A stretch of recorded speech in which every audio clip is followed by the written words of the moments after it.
Hi friends, aim study സെന്ററിന്റെ പുതിയൊരു വീഡിയോയിലേക്ക് എല്ലാവർക്കും സ്വാഗതം.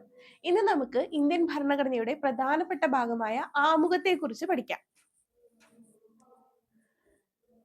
ഇന്ത്യൻ ഭരണഘടനയുടെ ആത്മാവ്, ഇന്ത്യൻ ഭരണഘടനയുടെ രത്നം എന്നിങ്ങനെ അറിയപ്പെടുന്നത് ആമുഖമാണ്. ആമുഖത്തിന്റെ പ്രധാന ലക്ഷ്യം സ്വാതന്ത്ര്യം, സമത്വം, സാഹോദര്യം, നീതി എന്നിവയാണ്. ഇന്ത്യൻ ഭരണഘടനയുടെ ആമുഖം നിലവിൽ വന്നത് 1950 ജനുവരി 26-നാണ്.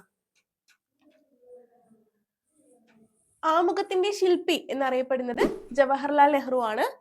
ജവഹർലാൽ നെഹ്റു അവതരിപ്പിച്ച ലക്ഷ്യപ്രമേയത്തിനെ പിന്നീട് ആമുഖമായി ഇന്ത്യൻ ഭരണഘടനയുടെ ആമുഖമായി അംഗീകരിച്ചത് 1947 ജനുവരി 22-നാണ്.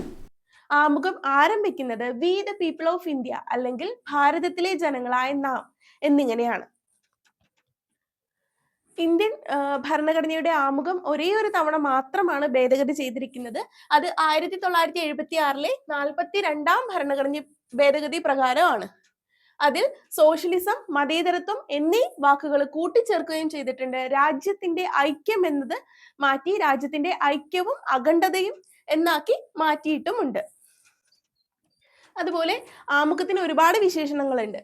ഇന്ത്യയുടെ രാഷ്ട്രീയ ജാതകം എന്ന് ആമുഖത്തെ വിശേഷിപ്പിച്ചത് KM മുൻഷിയാണ്. ഭരണഘടനയുടെ തിരിച്ചറിയൽ കാർഡ് എന്ന് NA പൽക്കിവാല, ഭരണഘടനയുടെ ആത്മാവ് എന്ന് ഹിദായത്തുള്ള, ഭരണഘടനയുടെ കീനോട്ട് എന്ന് വിശേഷിപ്പിച്ചത് ANS ബാർക്കർ ആണ്. അതുപോലെ ഭരണഘടനയുടെ ആത്മാവ്, താക്കോൽ എന്നിങ്ങനെ വിശേഷിപ്പിച്ചത് ജവഹർലാൽ നെഹ്റു ആണ്. എങ്കിൽ ഭരണഘടനയുടെ ഹൃദയവും ആത്മാവും എന്ന് ആമുഖത്തെ വിശേഷിപ്പിച്ചത് ആരാണെന്ന് നിങ്ങൾ കമന്റ് ചെയ്യൂ.